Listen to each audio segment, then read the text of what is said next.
আবার একটা নতুন ভিডিও নিয়ে চলে এসেছি।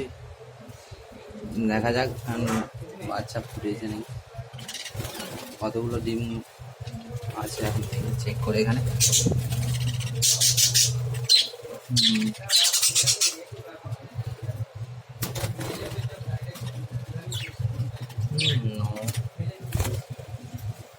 এখনো বাচ্চা হয়নি।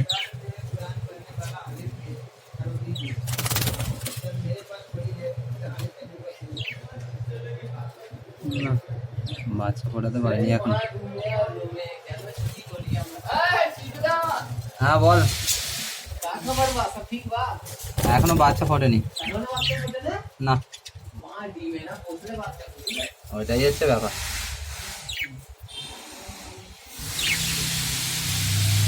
তিন সপ্তাহ হয়ে গেল এখনো বাচ্চা ফোটেনি।